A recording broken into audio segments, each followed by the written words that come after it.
Meus amados irmãos, a paz do Senhor Jesus, que bom tê-los aqui novamente para juntos darmos continuidade ao estudo das lições da Escola Dominical, revista do segundo trimestre deste ano, que tem por título E o Verbo se fez carne, Jesus sob o olhar do apóstolo do amor. Nesta feita estudaremos a lição de número 2, intitulada O Novo Nascimento. Eu vos convido, antes de começarmos, fazermos uma oração. Pai Santo, Deus querido, nós te damos graças, queremos te pedir que o Senhor continue conosco, nos abençoando, nos dando sabedoria. Nós te agradecemos por tudo que tens feito. Ser conosco é o que nós te pedimos, em nome de Jesus. Amados irmãos, nós, como mencionado, estudaremos a lição de número 2, nesta série de 13 aulas concernentes à revista do segundo trimestre do ano de 2025 da Escola Dominical da classe Adultos. Nesta feita, estudaremos a lição intitulada O Novo Nascimento. Esta lição está pautada no capítulo 3 do Evangelho de João.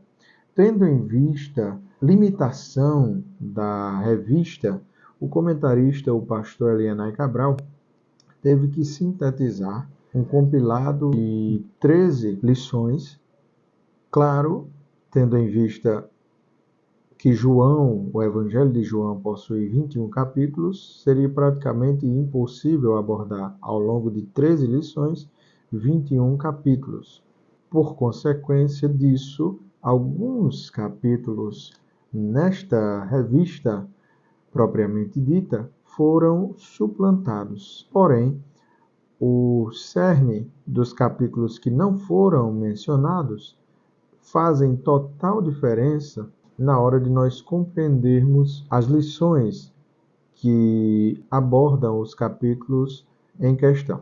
Como exemplo, nós temos essa segunda lição. Essa segunda lição, como informado, ela está embasada no capítulo de número 3. Se nós rememorarmos o nosso primeiro vídeo dessa série, com a lição de número 1, ela estava pautada no capítulo de número 1, do versículo 1 ao versículo 14, ou seja, do versículo 15 em diante do capítulo 1 do Evangelho de João, que é o Evangelho que fundamenta todas essas 13 lições do trimestre. Se nós pegarmos do capítulo 1, versículo 15, até o final do capítulo 2, nós não temos menção na revista do trimestre atual. Porém, dada essa limitação, o pastor Elianai Cabral, claro, cita no livro de apoio, que tem a mesma temática, o mesmo escopo, a mesma fundamentação bíblica que as revistas, porém, de um modo mais abrangente, de um modo mais profundo, dada a limitação da revista. Então, todo o capítulo 2 do Evangelho de João, ele não foi mencionado, não foi abordado dentro das 13 lições. Entretanto, é importante para nós rememorarmos, ainda que de maneira rápida, o que ocorre no capítulo número 2 do Evangelho de João. Se nós abrirmos a nossa Bíblia, e eu convido você a abrir a sua Bíblia comigo, porque além do livro de apoio, a Bíblia Sagrada é a nossa fundamentação maior. Nela está inserida toda a regra de fé e prática do cristão, inclusive no estudo das revistas da Escola Dominical. Se nós abrirmos no Evangelho João, capítulo 2, vai tratar das seguintes temáticas. Do versículo 1 ao versículo 12, vai tratar das bodas em Caná e do milagre primeiro de Jesus, a água feita em vinho. Do versículo 13 ao versículo 25, a purificação do templo, quando Jesus expulsa os vendilhões do templo, né, fazendo assim a purificação, aquela atuação, aquela ênfase de Jesus no zelo que ele tinha pela casa de Deus. Então, são essas duas temáticas que são abordadas no capítulo de número 2 do Evangelho de João. E no final do capítulo 1 do Evangelho de João, do versículo 15 ao versículo 34, vai mostrar o testemunho de João Batista, o João citado no Evangelho do apóstolo João. E do versículo 35 ao versículo 51, vai abordar os primeiros apóstolos, os primeiros discípulos de Jesus, quando Jesus os comissiona, ou seja, os convoca para segui-lo. Então, são temáticas importantes que o autor, na limitação da revista, não pôde abordar, tendo em vista que ele precisaria, de um espaço maior para abordar esses temas.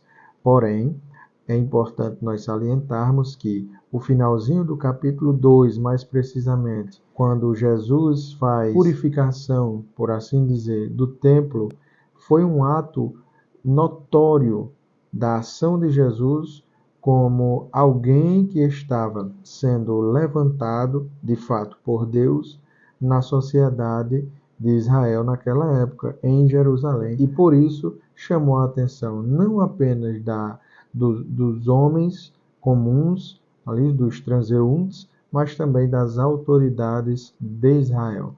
E por essa razão, o comentarista vai, no livro de apoio e também no decorrer da lição, ele vai mencionar o encontro de Jesus com uma dessas autoridades, denominada Nicodemos, que tem por nome Nicodemos. E é esse o cerne de toda a lição, de número 2, intitulada O Novo Nascimento. Vamos para a lição propriamente dita, que tem no seu início como texto áureo, texto base, texto que fundamenta essa lição, João, capítulo de número 3, versículo de número 3 também. Diz o seguinte: Jesus respondeu e disse-lhe: na verdade te digo, que aquele que não nascer de novo não pode ver o reino de Deus.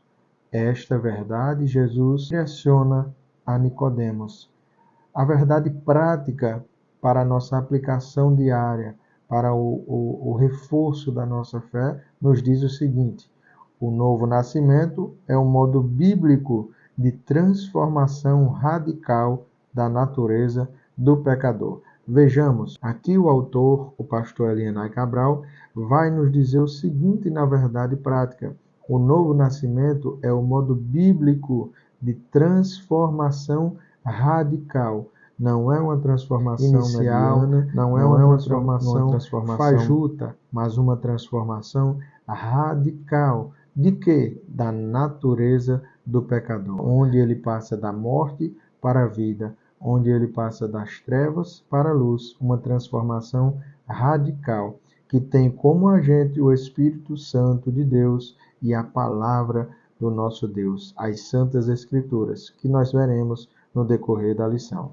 A leitura bíblica em classe está baseada, é claro, no capítulo de número 3 do Evangelho de João, que norteia toda a revista deste trimestre, e o capítulo 3, do versículo 1 ao versículo 9, saltando até o versículo 16, que é o texto áureo, considerado assim o texto áureo da Bíblia Sagrada, João 3,16. Leiamos juntos a leitura bíblica em classe. E havia entre os fariseus um homem chamado Nicodemos, príncipe dos judeus. Este foi ter de noite com Jesus e disse-lhe: Rabi, bem sabemos que é mestre vindo de Deus, porque ninguém pode fazer estes sinais que tu fazes, se Deus não for com ele.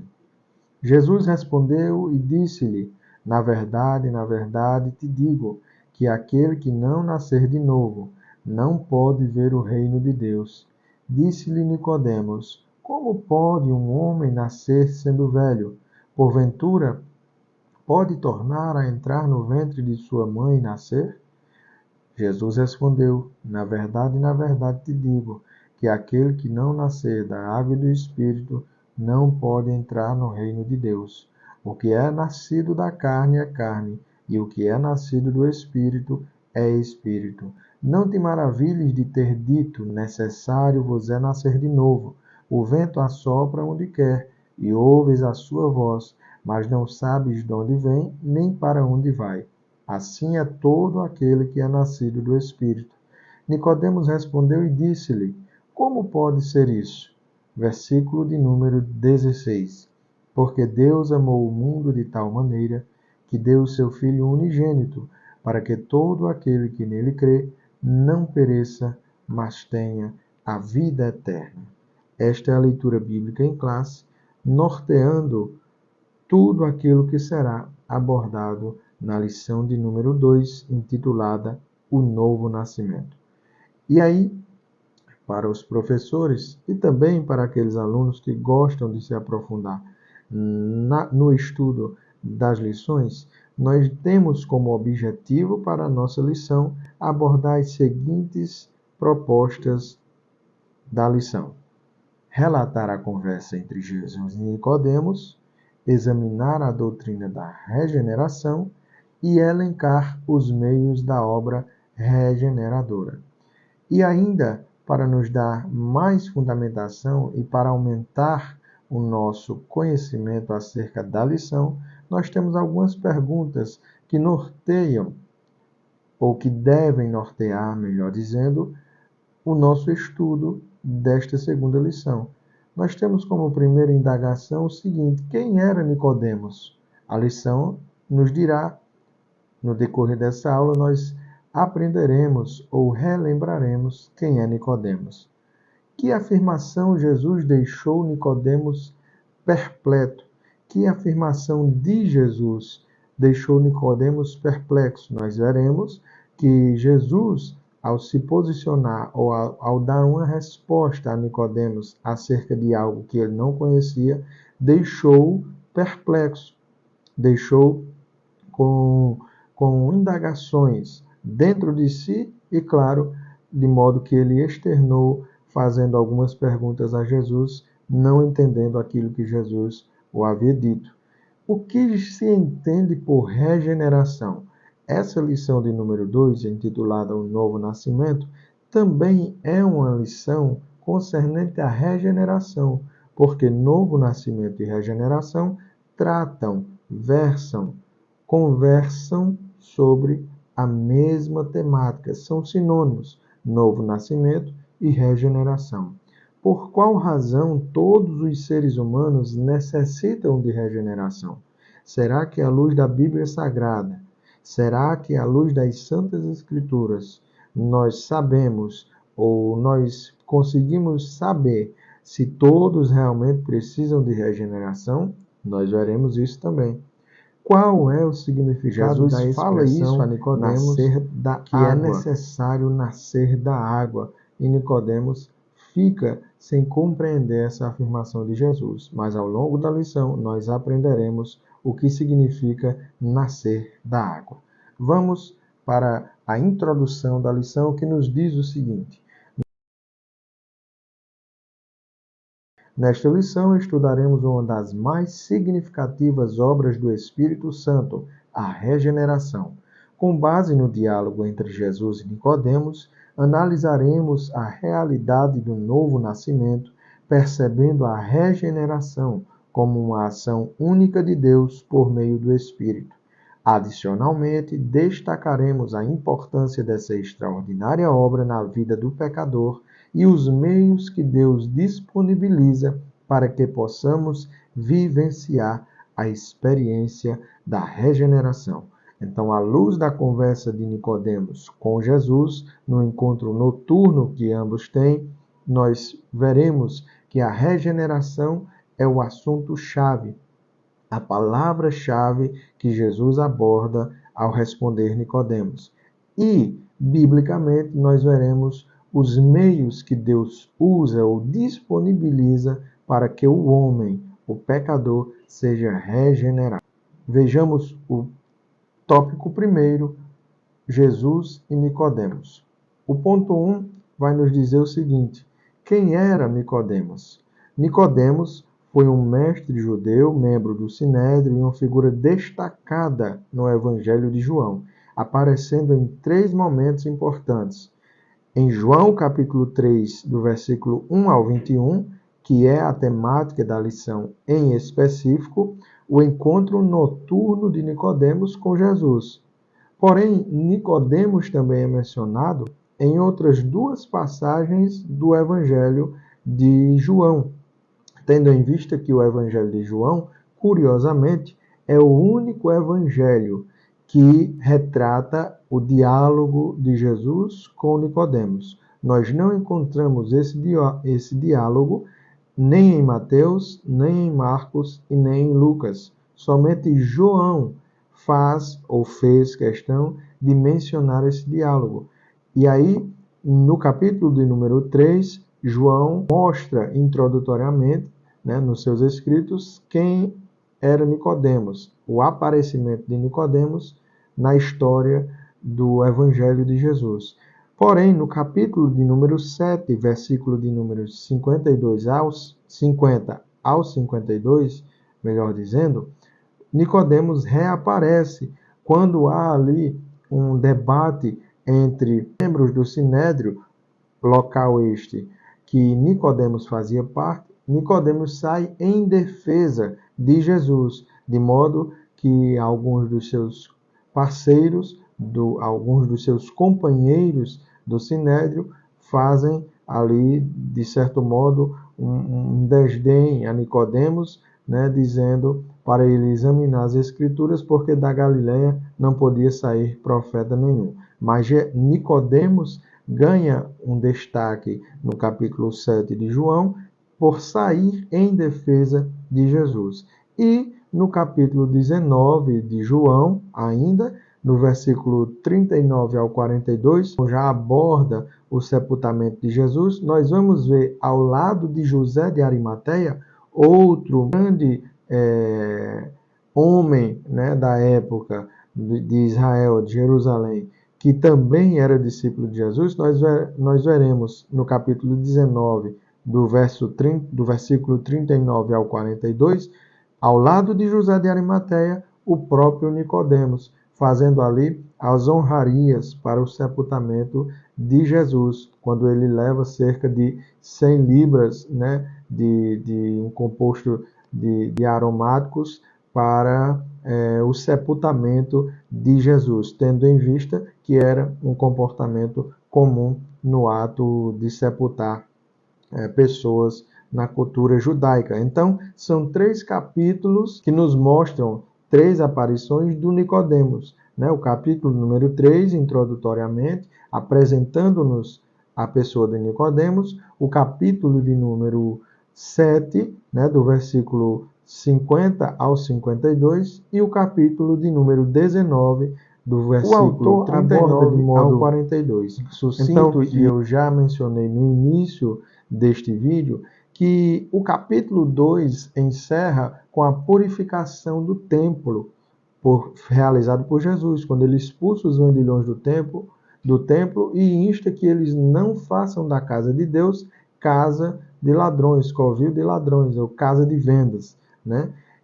Por esta razão, por acabar assim, Jesus, com essa atitude, ter sido notado, como eu já mencionei, tanto pela sociedade, como no geral, como também pelas autoridades, tanto romanas, como também judaicas, os fariseus, os saduceus, o autor nos diz o seguinte, através da lição: devido ao milagre da transformação da água em vinho e também a limpeza, a purificação do templo, a expulsão dos vendilhões do templo, Jesus ganhou esta visibilidade e a notícia deve ter chegado aos principais dos sacerdotes, como também a Nicodemos. Por isso que Nicodemos passou a ter um olhar assim mais atento a quem era Jesus e, a posteriori,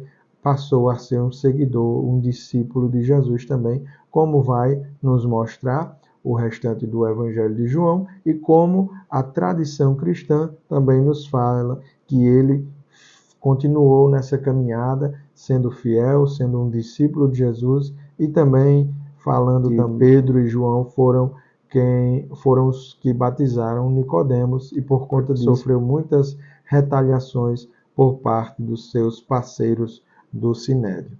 Porém, isso é tradição cristã. O que está na Bíblia é que Nicodemos, sim, continuou, a sua caminhada, as suas funções, mas também tendo esta dedicação a Jesus, se tornando um discípulo, porque se nós vemos na morte de Jesus, no capítulo 19, Nicodemos foi um dos que levaram o corpo de Jesus ao sepultamento. Se ele não tivesse seguido a Jesus, não faria sentido ele estar ali naquele momento, ainda que de luto, ainda sem entender um pouco, porque os próprios discípulos que caminhavam ali com Jesus dia a dia vieram entender somente quando Jesus reaparece, mas o Nicodemos estava ali presente no sepultamento de Jesus junto de José de Arimateia.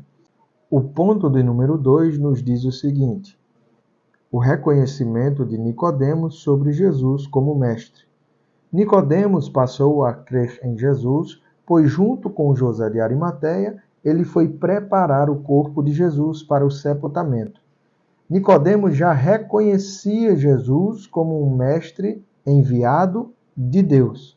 Nicodemos deu testemunho de que a sabedoria do Senhor Jesus é maior do que qualquer mestre da terra. 3 importantes afirmações acerca do que Nicodemos reconheceu em Jesus. Em primeiro lugar, ele reconheceu que, de fato, a mensagem que Jesus pregara era uma mensagem diferente dos demais mestres. Não obstante Jesus ser denominado mestre ou ser chamado de mestre por Nicodemos, não implica dizer que Jesus era o único mestre daquela época, não. O próprio Jesus também chama Nicodemos de mestre, porque de fato ele o era. Não está na leitura em classe, mas os versículos seguintes que são omitidos até chegar ao versículo 16, Jesus vai dizer: tu és mestre em Israel e não sabe dessas coisas? Ou seja, Nicodemos também era um mestre. E junto dele tinham outros tantos mestres. Porém, o fato de Nicodemos reconhecer que Jesus é mestre, e de fato ele o é, o mestre dos mestres, o grande ensinador, aquele que detém realmente toda a sabedoria ao ensinar, ao falar, e assim o era enquanto estava aqui na terra, no seu ministério. O fato de Nicodemos reconhecer isso, ele adiciona a esse reconhecimento a seguinte afirmação: e sabemos que o que tu fazes não é possível ser realizado se Deus não estiver contigo. Ou seja, Jesus não era um simples mestre, mas Jesus era um mestre enviado de Deus, e o que ele fazia, o que ele ensinava, o que ele estava professando era de fato um ensinamento divino. Então Nicodemos passou a crer em Jesus junto de José de Arimateia, conforme o capítulo 19, ele foi preparar o corpo de Jesus para o sepultamento. A segunda afirmação é que Jesus, ou melhor, Nicodemos já reconhecia Jesus como um mestre enviado de Deus. O versículo de número 2 vai nos dizer isso. Olha o que Nicodemos diz. Este foi ter de noite com Jesus e disse-lhe: Rabi, bem sabemos que és mestre vindo de Deus. E aqui tem uma particularidade importante, interessante. O verbo aqui, saber, está no plural. Nós já temos menção de José de Arimateia junto com Nicodemos no sepultamento de Jesus, o que implica dizer que Nicodemos não era o único dos fariseus, não era o único dos importantes, que inclusive o Talmud vai dizer que Nicodemos estava entre os 4 mais importantes homens, de toda Jerusalém daquela época, mas Nicodemos não era o único do Sinédrio, dos fariseus, dos sacerdotes, dos saduceus, ou melhor, mais precisamente, dos príncipes, né, dos judeus que criam em Jesus. Tinham outros, por isso que Nicodemos vai usar aqui, claro, na nossa tradução brasileira, mas no original também está no plural. Está no plural. Ou seja, nós bem sabemos, se fosse só Nicodemos acreditasse na mensagem de Jesus como mestre divino, ele teria dito, eu bem sei, mas não, ele diz, nós bem sabemos, versículo 2, bem sabemos que és mestre vindo de Deus. E por que não dizer que nesse bem sabemos aqui está incluído o José de Arimateia, é claro, e outros membros do Sinédrio? É claro que sim. E o final, a parte B do versículo 2 vai dizer, bem sabemos que és mestre vindo de Deus, porque ninguém pode fazer estes sinais que tu fazes se Deus não for com ele. Aqui está a afirmação da parte de Nicodemos, afirmando que Jesus de fato era um mestre divino e o que ele ensinava era de cunho divinal. E a terceira afirmação nós temos dizendo o seguinte, Nicodemos deu testemunho de que a sabedoria do Senhor Jesus é maior do que qualquer mestre da terra. E de fato era. Por quê?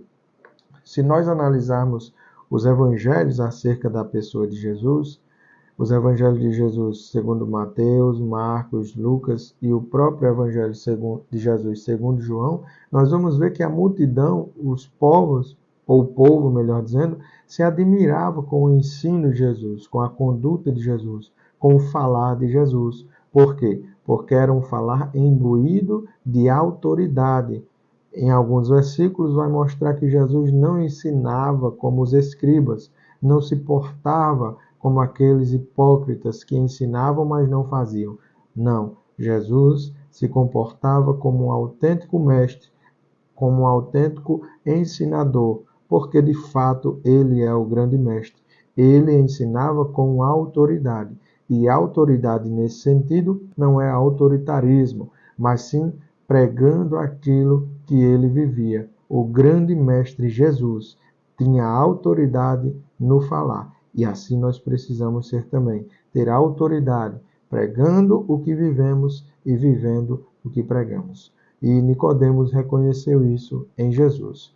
O ponto 3 vai nos dizer o seguinte, o diálogo entre Jesus e Nicodemos. O termo grego aqui é pneumatos kai hidatos, que significa nascer da água e do Espírito. Pneumatos kai hidatos, do grego, significa nascer da água e do Espírito. Essa expressão é interpretada como referência ao batismo e à obra regeneradora do Espírito Santo. Vejamos a referência bíblica que eu inseri aí, que está em Tito, capítulo de número 3, versículo de número 5. Não pelas obras de justiça que houvéssemos feito, mas segundo a sua misericórdia, nos salvou pela lavagem da regeneração e da renovação do Espírito Santo. Aqui está a palavra regeneração nesse contexto que Paulo escreve a Tito. Por quê? Porque essa expressão nascer da água e do Espírito remonta exatamente à regeneração do homem, à regeneração do pecador, a transformação. Por quê? O que significa regeneração à luz da Bíblia Sagrada? Claro, temos a visão conforme a teologia, né? O estudo da teologia, que a palavra ou a matéria, melhor dizendo, regeneração, está incluída na doutrina da salvação, que teologicamente está incluída no estudo da soteriologia, né? O estudo da salvação, soteria, salvação, logia ou logia, estudo da salvação. A regeneração está incluída no estudo da salvação.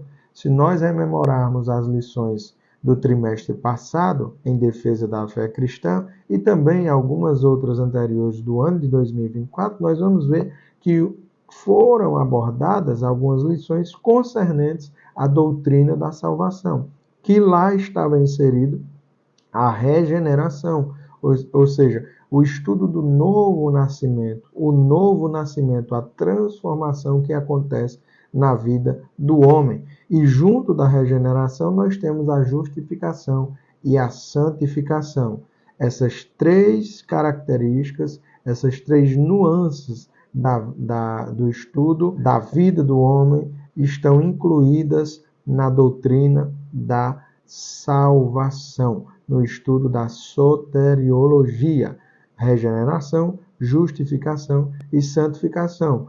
Ambos ocorrem no mesmo momento, no ato de o pecador, em verdade, arrependendo-se, aceita a Jesus, ele é regenerado, ou seja, ele nasce de novo. Ele é justificado pela justificação do justo que se entregou por nós. Jesus, na cruz do Calvário, o justo que nos faz justos, que nos fez e faz aqueles que o aceitam como justos, justificados, pois.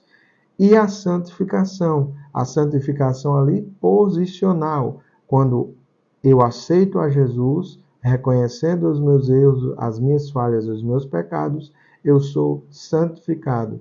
Porém, a santificação ainda se divide em outras duas fases junto dessa posicional. A santificação progressiva, que é aquela que a gente vai moldando, vivendo, transformando dia em dia, né? Aprimorando de dia em dia, né? Transformados de glória em glória, como Paulo fala, nos santificando, né? Seguir a paz com todos e a santificação, sem a qual ninguém verá o Senhor. E o último estágio da santificação é a santificação perfectiva ou a santificação perfeita, que será o último estágio, aquele que nós já estaremos glorificados e não precisaremos nos santificar mais, porque já viveremos uma vida de eternidade santa. Então, são os três estágios da santificação, que por sua vez estão inseridos na santificação como santificação, justificação e regeneração, que por sua vez estão inseridos no estudo da doutrina da salvação, no estudo da doutrina da soteriologia. Então, abrindo esse pequeno parênteses aqui, para explicarmos que a regeneração faz parte diretamente da salvação do homem. Não há a possibilidade, biblicamente, do homem ser salvo se ele não nascer de novo. Não há a possibilidade do homem ser regenerado, nascer de novo, e ele não ser salvo. Se eu nasço de novo, se eu sou regenerado, é um sinal de que eu tenho a salvação em Cristo Jesus. Porque foi esse o ensino de Jesus a Nicodemos, e é esse o ensino de Jesus durante toda a sua palavra, mais especialmente no Novo Testamento, para todos aqueles que desejam, que creem em seu nome e que querem caminhar rumo à salvação, rumo ao céu. Então, o novo nascimento é prerrogativa indispensável, é uma verdade irrefragável para que o homem tenha salvação. É necessário nascer de novo. Porém, Jesus diz a Nicodemos: não te maravilhes em dizer, necessário vos é nascer de novo. Aquele que nasce da carne é carne, aquele que nasce do Espírito é Espírito. Então, é uma prerrogativa indispensável para o homem obter a salvação. E essa expressão, né, pneumatos kai hidatos, nascer da água e do Espírito, pode ser entendida como o seguinte: a água aqui não é simplesmente a água literal, porque se fosse assim, nós estaríamos colocando a água literal, né, o líquido, em pé de igualdade de Jesus. Mas como assim, irmão Nil? Como assim em pé de igualdade de Jesus? Como assim a água não pode ser literal aí? Aí não trata apenas do batismo literal, a submersão do homem num tanque, numa piscina, no mar, em um açude, num rio. Não. Aqui, biblicamente, nós vamos ver, e o pastor Elianai Cabral fez questão de salientar isso, tanto no livro de apoio como na lição em si, ele fez questão de tratar isso como simbolizando que essa fala de Jesus sobre a água foi uma metáfora, ou seja, foi uma fala metafórica para simbolizar que esta água é a ação do Espírito Santo, que é mencionado também, nascer da água e do Espírito Santo, Espírito aqui com E maiúsculo, do Espírito Santo de Deus.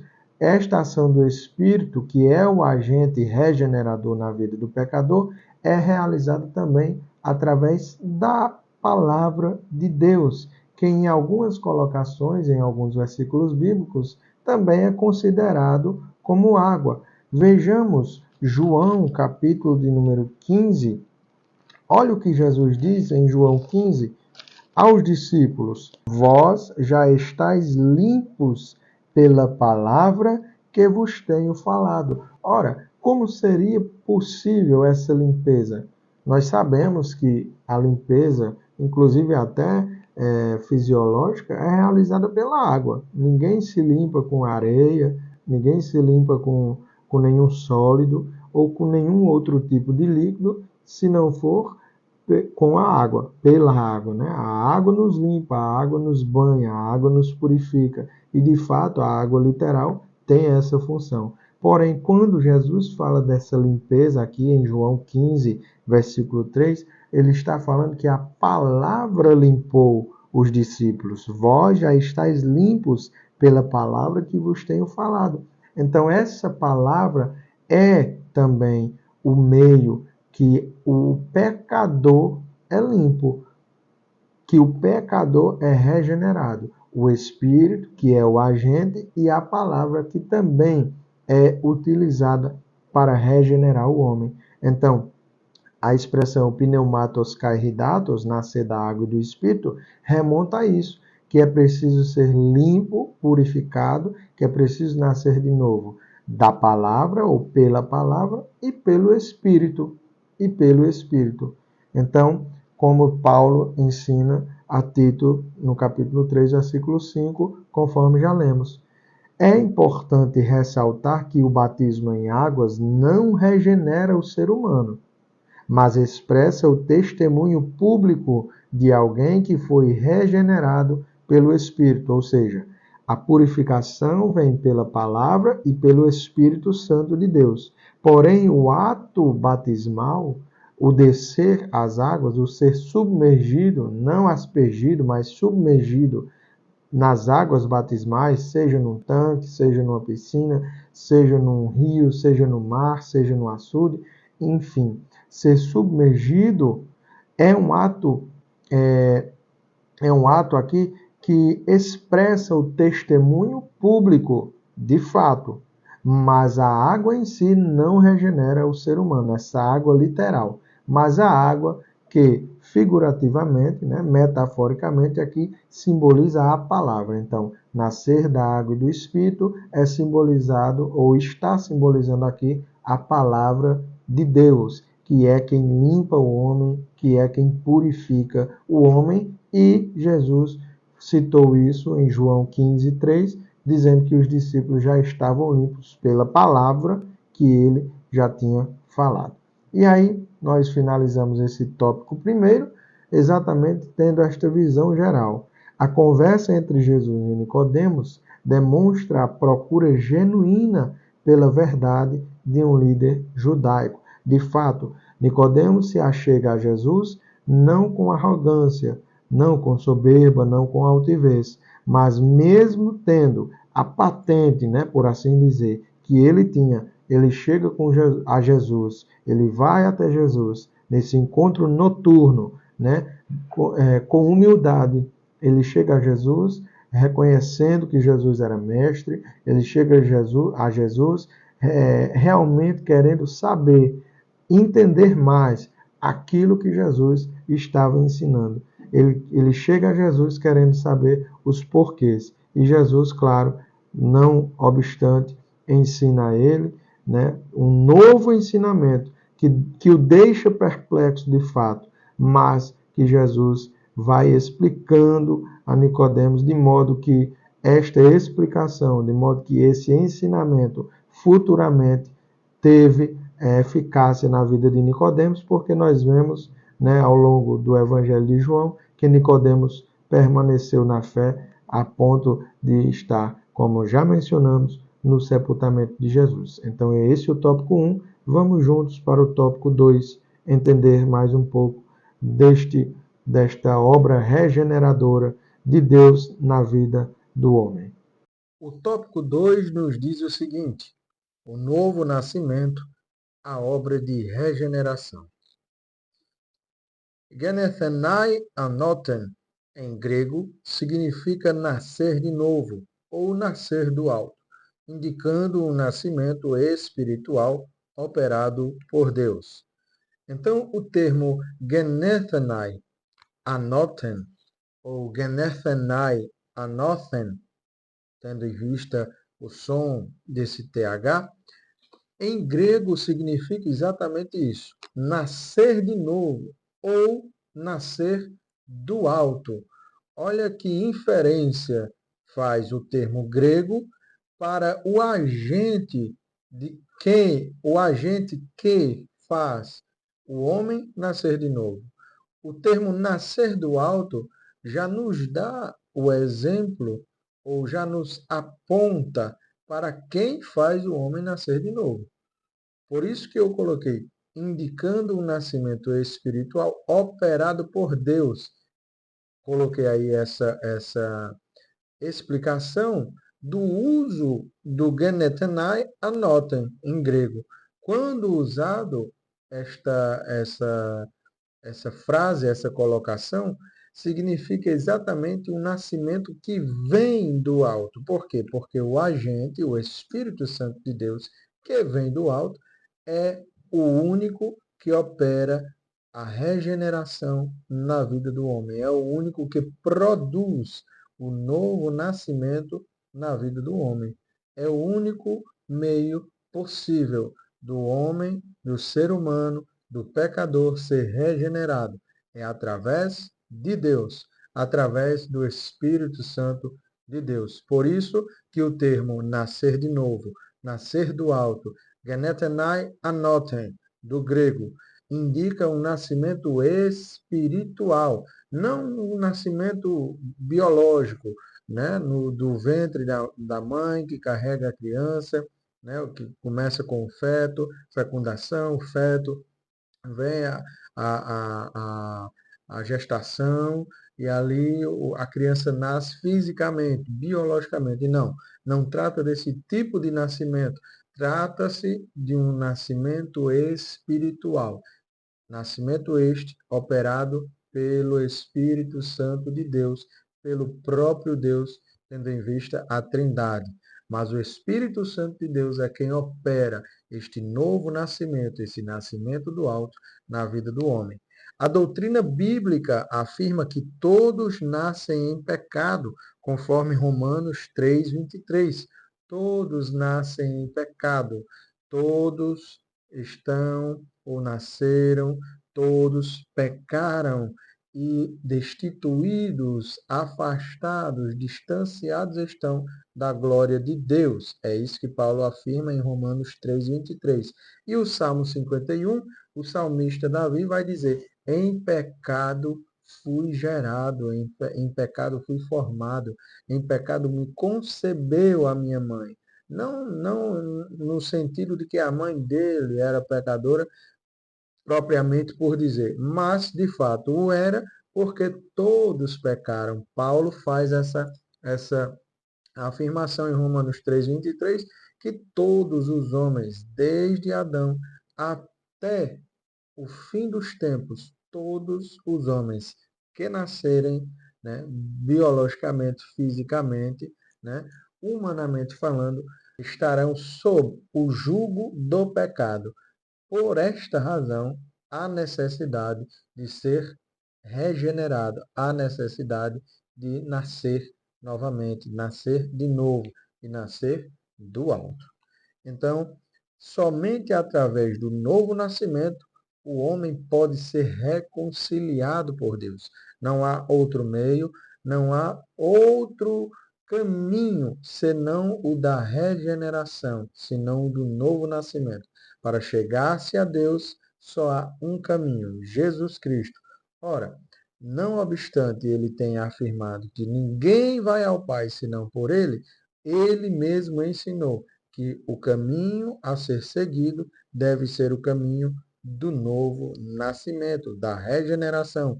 Esse foi um ensino que ele fez, que ele passou para o Nicodemos e também para nós ao longo da Bíblia Sagrada.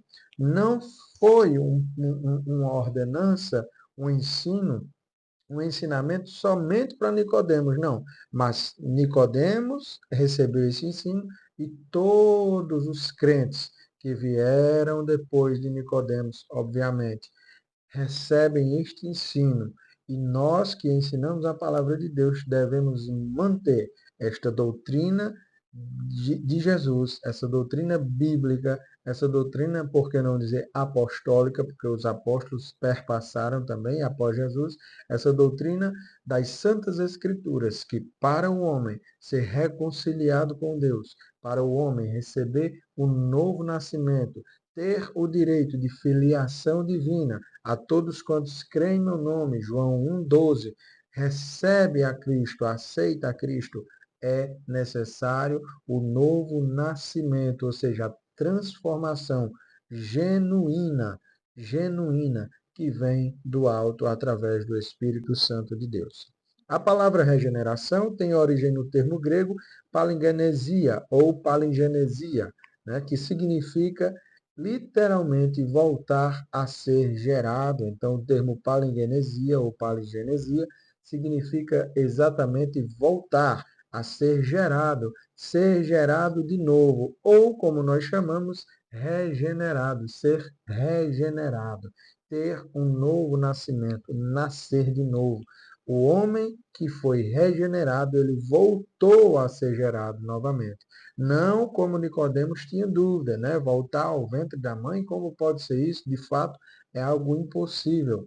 Ainda que para Deus não tenha nada impossível, mas não é isso que Jesus requer, não é isso que Deus requer. Esse novo nascimento, nós já vimos, é de cunho espiritual, embora afete também a moral e o corpo físico do homem, porque a partir do nascimento espiritual, do novo nascimento espiritual, o homem muda toda a sua conduta. Há essa profunda conversão no homem, de modo que é refletido no seu agir, no seu pensar, na sua conduta diária. Então, a palavra palingenesia, do grego, é traduzida, significa regeneração, voltar a ser gerado. Visto que a humanidade perdeu a pureza espiritual, moral e física, era necessário o projeto da regeneração.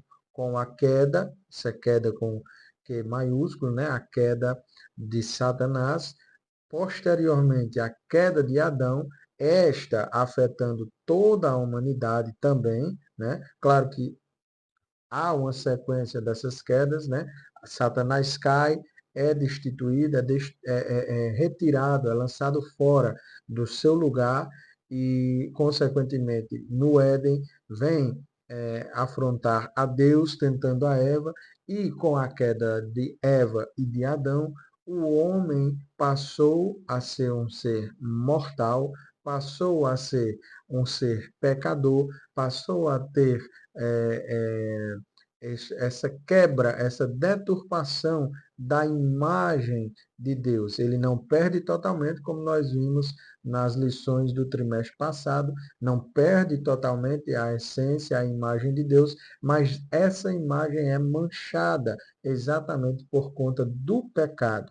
Então, a necessidade da regeneração no homem se dá por conta dessa deturpação, por conta dessa perca da pureza espiritual que o homem tinha no princípio, a perca moral, ele perdendo a moral, perdendo até mesmo a questão física do seu corpo, como o seu corpo se portava, né? Tendo em vista que Adão sofreu até consequências no corpo, o trabalho, o suor do rosto, a dificuldade, enfim, tudo isso é, notável na vida de um homem pós-pecado. Porque antes disso, claro, os que vieram depois de Adão não sabem como é, porque quem experimentou o antes foi só ele e Eva.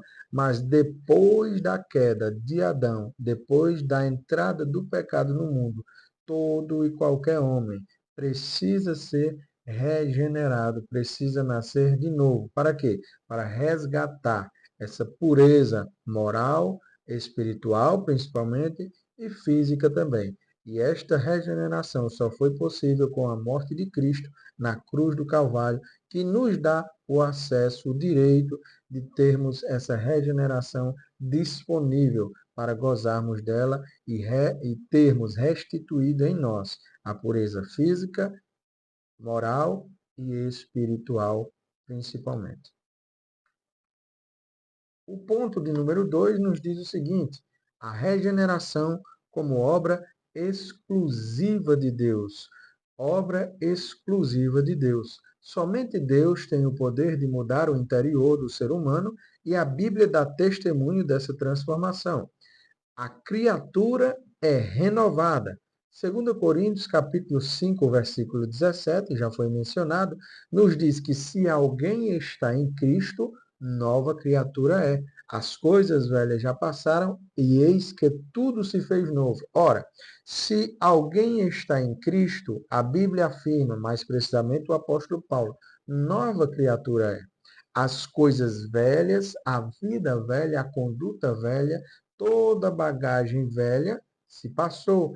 Eis que tudo se fez novo. Eis que tudo foi renovado. Eis que tudo foi regenerado. Inclusive a vida deste homem que outrora vivia no pecado, que outrora vivia em caminhos de trevas. Hoje ele caminha na luz. Que outrora vivia em caminhos de morte. Hoje caminha na vida.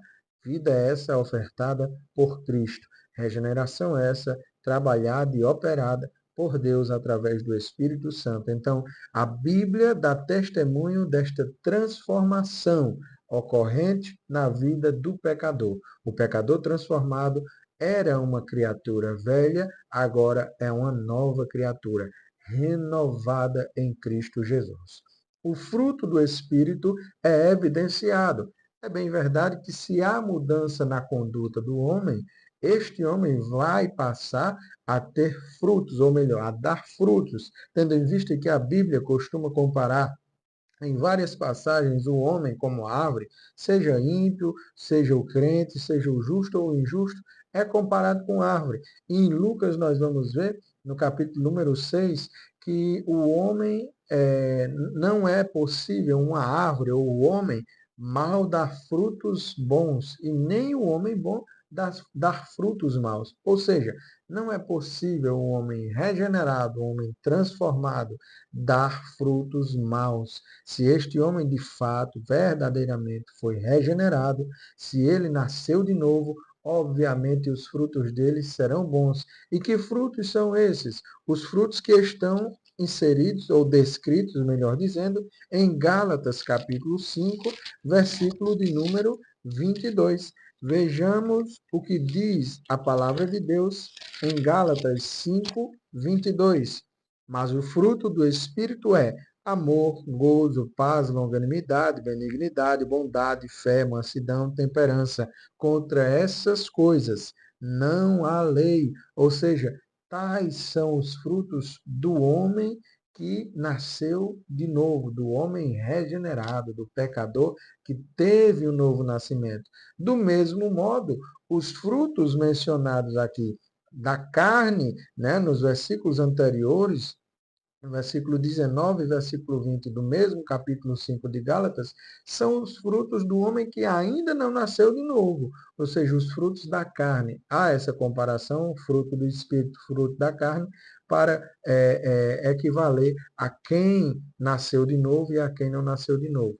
Então, o homem mau não pode dar bons frutos, e o homem bom também não pode dar maus frutos, embora essa comparação seja com árvores, mas ali está fazendo inferência ao homem, ao ser humano, ao ser criado à imagem e semelhança de Deus. Então, a criatura renovada passa a dar fruto, e esse fruto é do Espírito e é evidenciado pelas Santas Escrituras, como nós já vimos. Surge o desejo de santidade e obediência a Deus. Vejamos 1 João, capítulo de número 2, versículo 22. Primeira Epístola de João, capítulo de número 2, versículo 29, nos diz o seguinte: se sabeis que ele é justo, sabeis que todo aquele que pratica a justiça é nascido dele, ou seja, há o desejo do novo nascido, do homem regenerado, praticar a justiça.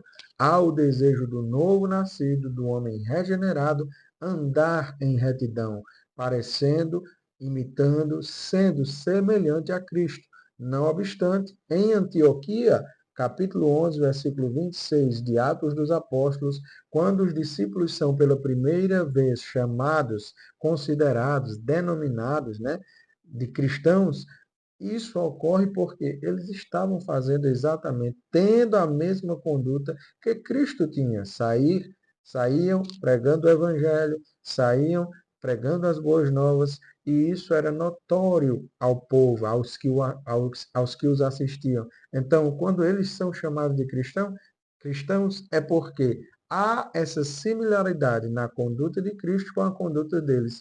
E do mesmo modo ocorre em nós. O homem nascido de novo, surge neste homem o desejo de santidade e de obediência a Deus, andando como ele andou.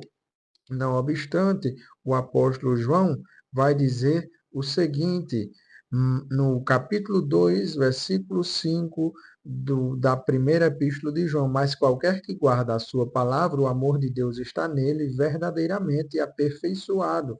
Nisto conhecemos que estamos nele, ou seja, se estamos nele, nós guardamos a sua palavra, praticamos a sua palavra, e o amor de Deus está em nós aperfeiçoado, nos fazendo andar como ele andou, pensar como ele pensou. Por isso, Paulo afirma que hoje nós temos a mente de Cristo. O ponto de número 3 vai nos dizer o seguinte: a necessidade da regeneração do pecador. Tendo em vista a queda, tendo em vista a entrada do pecado no mundo pelo primeiro ser criado, por Adão, aquele que foi criado à imagem e semelhança de Deus, o Pai de todos nós, também Eva, aquela que foi criada da costela tirada de Adão, a adjutora, a idônea a Adão, a companheira de Adão. Tendo em vista a entrada do pecado no mundo por meio deles, há a necessidade, há a afirmação bíblica que todos depois deles, eles e todos que vieram depois, da sua descendência, da sua prole, estão debaixo do jugo do pecado. Então, há a necessidade obrigatória, a necessidade ímpar, a necessidade irrevogável do homem nascer de novo. Então, a necessidade da regeneração do pecador é algo bíblico, é uma afirmação bíblica, real e imutável. O homem precisa nascer de novo para gozar de todas as bênçãos que Deus tem prometido. Não obstante, já estudamos isso no trimestre passado, do ano passado, sobre as promessas de Deus. Essas promessas estão disponíveis, sim, para todos. Porém, só aqueles que nascem de novo as alcançam. Paulo ensinou que o fato de todos provarem a morte comprova a realidade de que todos pecaram. Todos provaram a morte. Então, todos precisam nascer de novo. Romanos capítulo 5, versículo 12, nos vai dizer o seguinte: pelo que, como por um homem entrou o pecado no mundo, e pelo pecado a morte, assim também a morte passou a todos os homens, por isso que todos pecaram e destituídos, né, estão da graça, da glória, da presença de Deus. Por isso, precisa nascer de novo, porque todos pecaram. Todos estão debaixo do jugo do pecado. Aqueles que nasceram de novo já saíram desse jugo. Aqueles que foram regenerados já estão gozando das bênçãos em Deus, como herdeiros, como filhos de Deus, como co-herdeiros com Cristo. Porém, aqueles que ainda não o fizeram precisam desse novo nascimento para gozar as bênçãos plenamente, para gozar as benesses que Deus nos oferta. Um dos principais objetivos do plano da salvação, conforme a soteriologia, já foi dito que é o estudo da salvação, é a regeneração, a fim de sairmos do estado de morte para a vida. Então, já foi mencionado, outrora mencionei, que a regeneração está inserido no escopo do estudo da soteriologia, ou seja, a doutrina da salvação, soteria, salvação, logia, estudo. A doutrina da salvação, ela aborda essa temática da regeneração, do novo nascimento, de ser gerado de novo. E aí há essa referência bíblica que eu gostaria de ler. 1 Pedro capítulo 3, versículo 18, que nos diz exatamente o seguinte. 1 Pedro capítulo 3, versículo 18. Olha o que o apóstolo Pedro nos diz. Porque também Cristo padeceu uma vez pelos pecados, o justo pelos injustos, para levar-nos a Deus, mortificado, na verdade, na carne, mas vivificado pelo Espírito, ou seja, tendo nova vida, tendo uma vida nova pelo Espírito. Olha aí o agente que promove o novo nascimento, que promove a regeneração, o Espírito de Deus, tendo sido já mortificado, mas vivificado no Espírito, morto na carne, mas vivo no Espírito. Por isso Paulo dizia, já não vivo mais eu, mas Cristo vive em mim. E a vida que agora vivo, já não vivo mais na carne. Olha aí, é esta afirmação que o apóstolo Paulo faz. E Efésios 2, versículos de número 1 ao 6, nos vai dizer o seguinte, Efésios, capítulo de número 2, versículos 1 ao 6, vai dizer, e vos vivificou, estando vós mortos em ofensas e pecados, em que noutro tempo andastes segundo o curso deste mundo, segundo o príncipe das potestades do ar, do espírito que agora opera nos filhos da desobediência, entre os quais todos nós, inclui Paulo, antes andávamos nos desejos da nossa carne, fazendo a vontade da carne e dos pensamentos, e éramos, por natureza, filhos da ira, como os outros também. Mas Deus, que é riquíssimo em misericórdia, pelo seu muito amor com que nos amou, estando nós ainda mortos em nossas ofensas, nos vivificou juntamente com Cristo. Pela graça sois salvos, e nos ressuscitou juntamente com ele e nos fez assentar nos lugares celestiais em Cristo Jesus. Olha aí a promessa de vivificação, de renovação, ou melhor, de novo nascimento, de regeneração. É esta promessa bíblica para todos quantos aceitam a Jesus como seu suficiente Senhor e Salvador. E a síntese do tópico 2 nos diz o seguinte: o ser humano é, por natureza, um pecador. Por isso, a obra de regeneração é uma ação exclusiva de Deus. E, por fim, o tópico 3 vai nos falar sobre os meios da obra regeneradora. Vejamos o ponto 1 do tópico 3, a operação do Espírito Santo. Jesus ensinou que aquele que o aceitar como Salvador terá dentro de si uma fonte que jorra para a vida, e isso se refere à presença regeneradora do Espírito.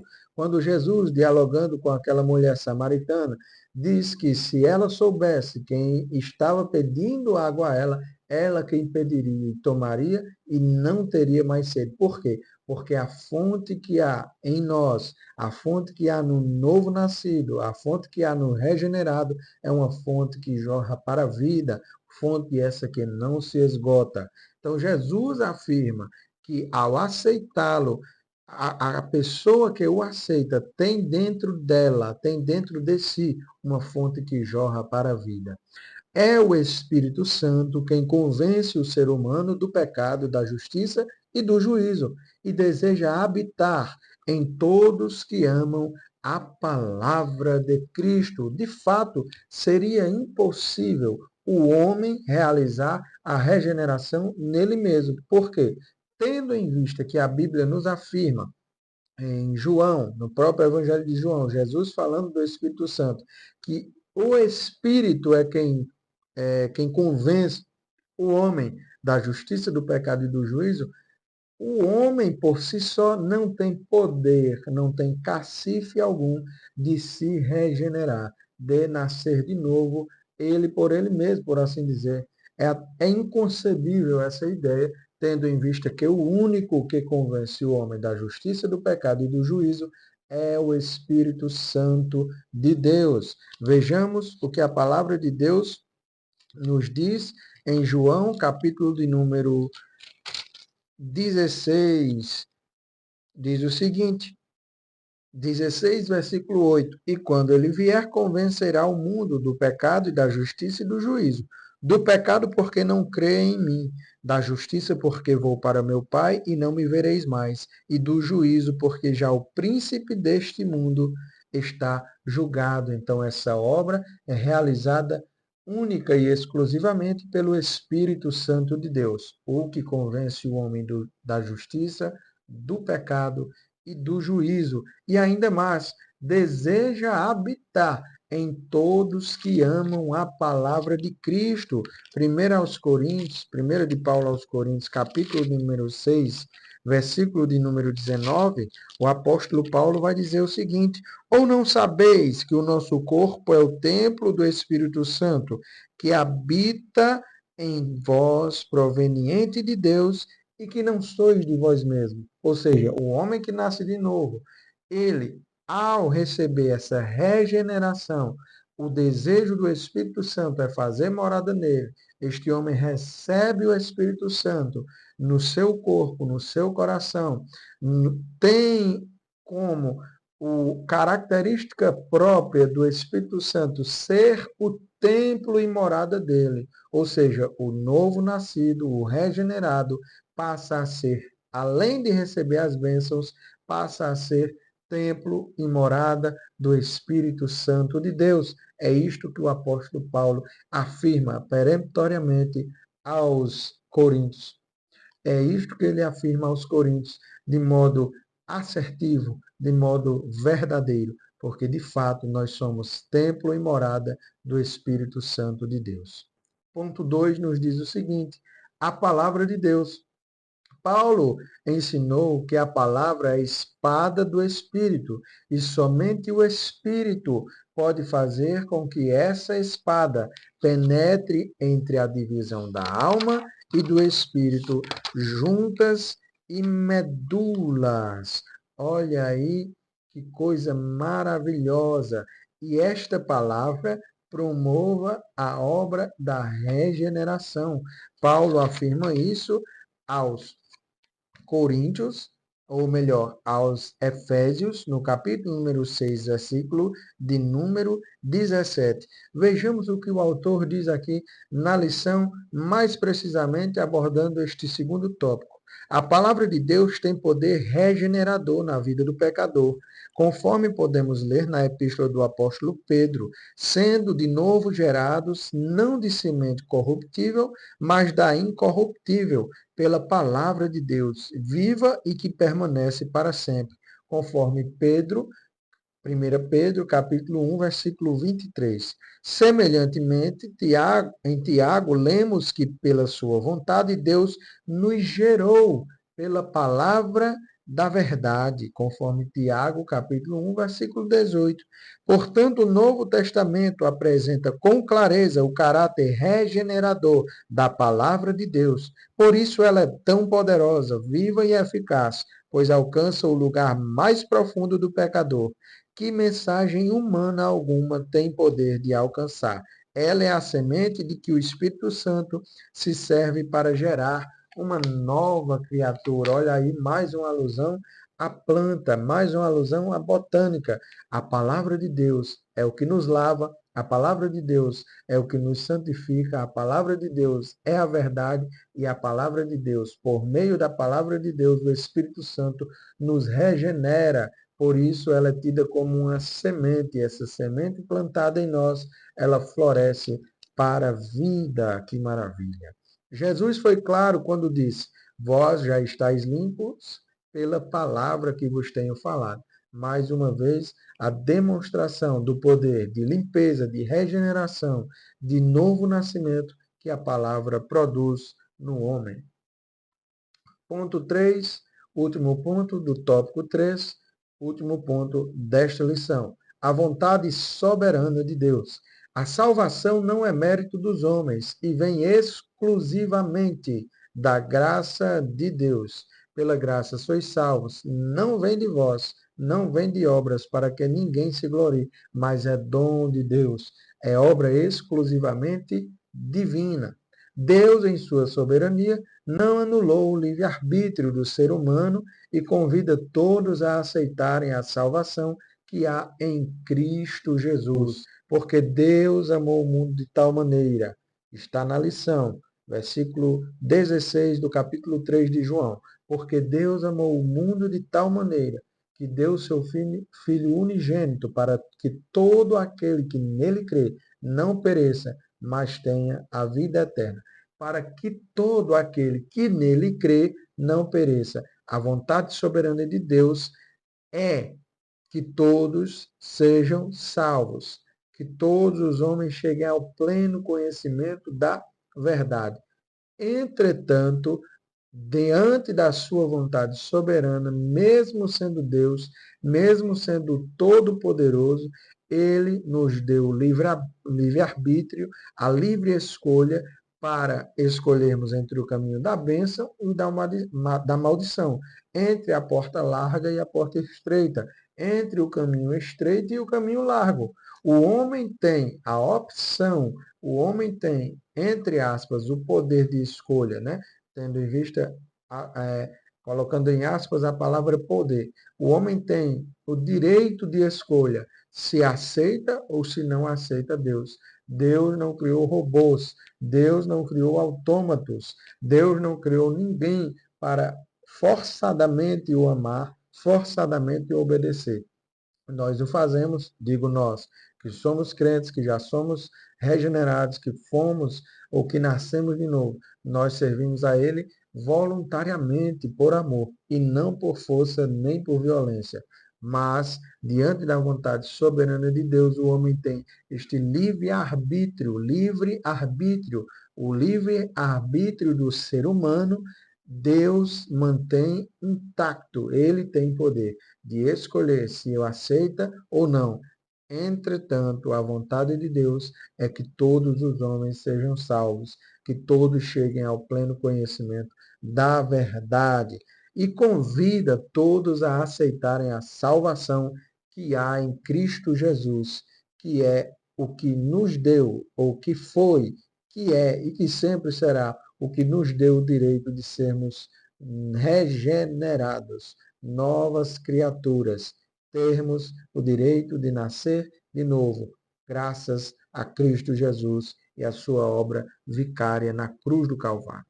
E aqui, com a síntese do ponto 3, do tópico 3, melhor dizendo, a ação do Espírito, a palavra de Deus e a vontade soberana divina são os instrumentos através dos quais Deus atua na regeneração do pecador. Então, esses são os meios, esses são os modos operandi de Deus realizar a obra regeneradora na vida do homem, de Deus realizar o novo nascimento, de como ocorre o novo nascimento na vida do homem, pela ação do Espírito Santo de Deus, pela palavra de Deus, ali colocada por Jesus como a água, e pela vontade soberana de Deus, através do livre-arbítrio, é claro, são estes os instrumentos através dos quais Deus atua na regeneração do homem.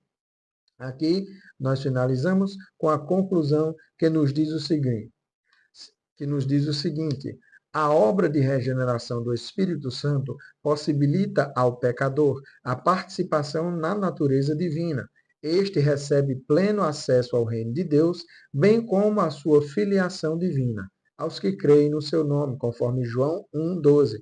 Dessa forma, assim que o pecador se arrepende e aceita o Evangelho, o Espírito Santo começa a residir nele e realiza a obra de regeneração, capacitando-o para enfrentar a sua velha natureza e garantindo que ele alcance vitória total em Cristo Jesus. É esta promessa que nós temos, é essa promessa que o regenerado já tomou posse, é essa promessa que Deus fez para todos aqueles que aceitem a Ele como único e suficiente Salvador, crendo em seu nome e que têm o direito de serem chamados filhos de Deus. Que Deus os abençoe, fiquem na paz do Senhor Jesus e nos encontramos na próxima aula que tem por título A Verdadeira Adoração. Te espero aqui na semana que vem, em nome de Jesus. A paz do Senhor.